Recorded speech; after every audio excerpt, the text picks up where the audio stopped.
다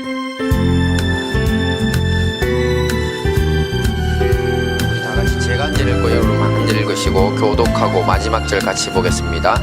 이에 일어나서 아버지께 돌아가니라. 아직도 상거가 먼데 아버지가 저를 보고 측은히 여겨 달려가 목을 안고 입을 맞추니 그들이 가로되 아버지여 내가 하늘과 아버지께 죄를 얻었사오니 지금부터는 아버지의 아들이라 일컬음을 감당치 못하겠나이다 하나. 아버지는 종들에게 이르되 제일 좋은 옷을 내어다가 입히고 손에 가락지를 끼우고 발에 신을 신기라. 그리고 살진 송아지를 끌어다가 잡으라. 우리가 먹고 즐기자. 다 같이 봅니다. 이 내 아들은 죽었다가 다시 살아났으며 내가 잃었다가 다시 얻었노라 하니 저희가 즐거워하더라. 아멘. 네, 오늘은 돌아온 탕자 이야기라는 제목으로 함께 은혜를 나누도록 하겠습니다. 제가 상식 세계사 인물 문제를 하나 내겠습니다. 자, 이분은 러시아의 소설가이자 시인, 개혁가, 사상가입니다. 사실주의 문학의 대가였으며 전 인류의 예술적 발전을 한 걸음 진전시켰다는 평을 듣는 세계에서 제일 위대한 작가 중 한 명으로 꼽힙니다. 누굽니까? 예, 대표적으로 전쟁과 평화, 안나 까르레나가 있습니다. 누구이신가요? 이분은 톨스토이입니다. 네, 톨스토이라고 러시아 발음으로 하더라고요. 러시아 혁명기를 살았던 톨스토이는요, 정부의 미움을 받아 감옥에 가게 됩니다. 그때 감옥에서 누군가가 건넨 신약 성경을 읽고 하나님을 만나게 됩니다. 성경 말씀 중에서도 톨스토이가 가장 좋아했던 것이 바로 오늘 본문인 탕자 이야기였다고 합니다.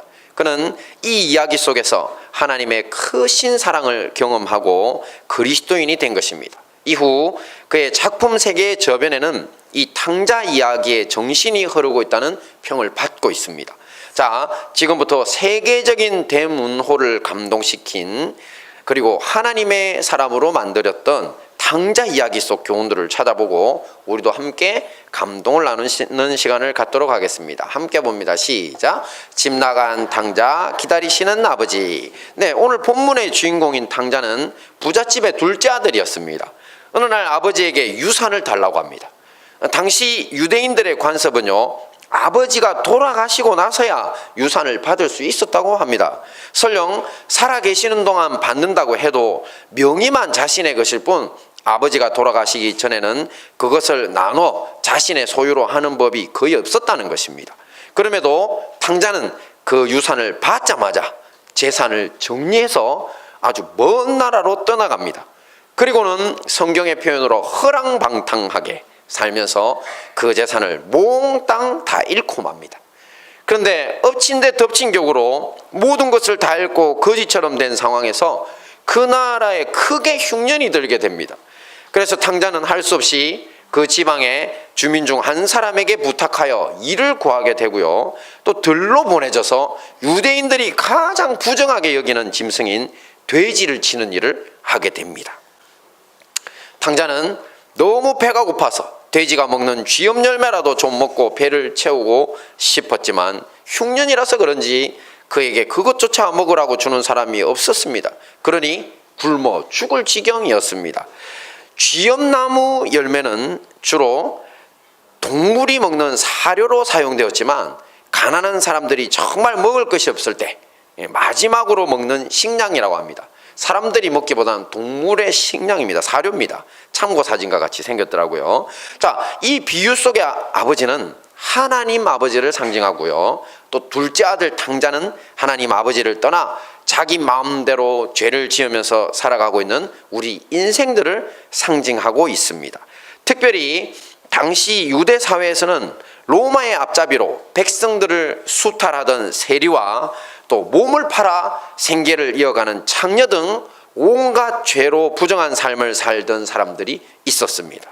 이런 죄인들은 세상이 좋아 하나님을 떠나서 방탕하게 살며 이야기 속 탕자마냥 유대인들이 부정하게 여기는 돼지를 치며 사는 것 같은 더럽고 부정하고 힘든 인생을 살아가고 있었습니다. 이렇게 부정하고 궁핍한 삶의 상황에 내몰린 탕자는 생각합니다. 우리 아버지 집의 품꾼들에게는 얼마나 먹을 것이 많은데 나는 여기서 굶어 죽는구나. 그래서 이렇게 결심합니다. 함께 보겠습니다. 시작. 내가 일어나 아버지께 가서 이르기를 아버지여 내가 하늘과 아버지께 죄를 얻어 싸우니 지금부터는 아버지의 아들이라 일컬음을 감당치 못하겠나이다. 나를 품꾼의 하나로 보소서 하리라. 네, 이렇게 일어나 멀고 먼 나라 잠시 방탕의 쾌락을 즐겼지만 이제는 모든 것을 잃고 고통만 주는 땅을 떠나 아버지가 계신 고향으로 돌아가고자 길을 났습니다. 탕자가 집에 도착하기에는 아직도 거리가 먼데 아버지는 돌아오는 탕자를 알아보시고 그를 맞으러 달려가 목을 안고 입을 맞추며 맞아주십니다. 아버지 앞에 선 탕자는 참회 고백을 합니다. 시작. 아버지여 내가 하늘과 아버지께 죄를 얻어 싸우니 지금부터는 아버지의 아들이라 일컬음을 감당치 못하겠나이다. 하지만 아버지는 탕자가 돌아온 것만으로 기뻐서 어찌할 줄을 모르십니다. 종들을 시켜 누더기 옷과 헤어진 신을 신고 있는 아들에게 제일 좋은 옷을 내어다가 입히고 또 손에 반지를 끼우고 발에 새 신을 신기라고 합니다. 그리고는 살찐 송아지를 잡아 잔치를 벌입니다.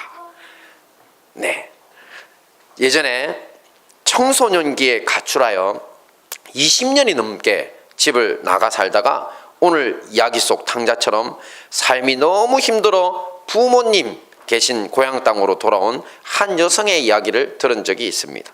그분 역시 부모님께 죄송하고 부끄럽고 또 너무 오랜 세월 연락도 없이 떠나 있었기에 부모님이 돌아가셨는지 혹 이사는 안 가셨는지 온갖 고민 속에 고향 땅 부모 집을 찾아갔다고 합니다. 그런데 낮에는 도무지 찾아 들어갈 용기가 없어서 늦은 밤까지 기다렸다가 불 꺼진 고향집 주변을 서성였습니다. 그러다가는 용기를 내어서 집 앞에까지 조심조심 갔습니다. 그때 보니 늦은 밤인데도 문이 열려 있었습니다.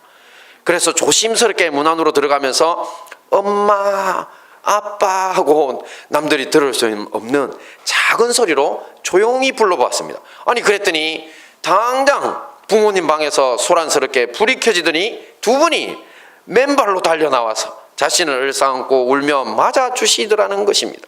알고 보니 부모님은 자신이 가출한 이후에 한 번도 대문을 닫고 편안히 주무신 적이 없었다고 합니다. 자식이 돌아올 날만 기다리고 계셨던 것입니다. 이것이 바로 우리 부모님의 사랑, 우리 하나님의 사랑입니다. 우리 중에 이렇게 탕자가 되어 돌아가기를 망설이는 분들이 계신다면 망설이지 마시고 당장 아버지 하나님 품으로 돌아오십시오. 우리 아버지 하나님은 지금도 대문을 활짝 열고 여러분들을 기다리고 계십니다. 함께 봅니다. 시작. 못마땅한 형 바리새인과 서기관. 네, 유럽 미술사에서 가장 위대한 화가로 불리는 렘브란트가 바로 이 돌아온 탕자 이야기를 그림으로 그렸습니다. 이 작품은 렘브란트가 죽기 2년 전에 그린 작품으로 전 세계 그림 가운데서 도달할 수 없는 절정. 자, 다시 한번 읽어드릴게요. 전 세계 그림 가운데서 도달할 수 없는 절정이라는 찬사를 받고 있는 걸작입니다. 이 그림 속 탕자는 아무렇게나 뜯겨진 것 같이 밀려있는 머리, 겉옷은 없고 찢어지고 핏기까지 어린 황색 누더기 속옷과 헤어진 신발, 굳은 살 베긴 발바닥에 비참한 모습을 하고 있습니다. 그리고 이런 탕자를 무조건적으로 받아들이고 감싸시는 어머니 같기도 하고 또 아버지 같기도 한 하나님의 사랑이 왼편에 잘 표현되어 있습니다. 그림을 좀 자세히 보시면 오른손은 여성의 어머니의 손이고요, 왼손은 강한 힘을 가진 아빠의 손으로 표현되어 있습니다. 아버지의 손이요. 그리고 반면에 오른편에 어떤 사람이 보입니다. 그는 이 광경을 지켜보고 있는 하인이나 일가족으로 보이는 사람들부터서도 한 걸음 물러서서 저만치 불만스러운 표정으로 지팡이를 짚고 뻣뻣한 자세로 이 상황을 지켜보고 있습니다. 특별히 지팡이를 짚으며 모은 두 손을 자세히 보시면요, 어떻습니까? 오른손이 검게 물들어 있습니다. 하지만 이 그림 속 오른편의 사람은 외적으로는 작은 아들보다 훨씬 더 아버지를 닮은 모습으로 표현되어 있습니다. 두 사람 다 수염을 길렀고요. 또 고귀한 황금빛 옷에 붉은 망토를 걸치고 있습니다. 이 사람이 누구인 것 같습니까? 형입니다. 바로 집 나갔다가 돌아온 탕자의 형, 큰아들입니다. 본문으로 돌아가서 보면 큰아들은 밭에서 일을 마치고 돌아오다가 집에서 음악소리 춤추면서 노는 소리를 듣고는 종 하나를 불러서 무슨 일인지 묻습니다. 그랬더니 종이 그의 동생이 돌아온 것을 기뻐해서 아버지가 살찐 송아지를 잡고 잔치를 벌였다는 얘기를 듣습니다. 예, 여기에서 이제 아재 개그를 하나 문제를 내라고 우리 아들이 알려줬는데 문제를 하나 내겠습니다. 네, 돌아온 탕자 이야기 속에서 탕자가 돌아오는 것을 제일 싫어했던 것은 누구일까요? 누구라고요? 네, 살찐 송아지. 네, 잡아 먹혔으니까 형보다 더 싫어했을 거랍니다. 네, 하여튼 살찐 송아지를 잡고 잔치를 벌였다는 얘기를 듣습니다. 이 말에 큰아들은 화가 나서 집으로 돌아가려고 하지 않습니다. 들어가려고 하지 않습니다. 아버지가 이 소식을 듣고 나오자 아들은 아버지에게 분통을 터뜨립니다. 함께 봅니다. 시작. 내가 여러 해 아버지를 섬겨 명을 어김이었거늘 내게는 염소 새끼라도 주어 나와 내 벗으로 즐기게 하신 일이 없더니 아버지의 살림을 장기와 함께 먹어버린 이 아들이 돌아오매 이를 위하여 살진 송아지를 잡으셨나이다. 네, 내 동생이라고 하지도 않고 이 아들이라고 합니다. 당신 아들이란 뜻입니다. 하지만 아버지는 큰아들을 달랩니다. 함께 봅니다. 시작.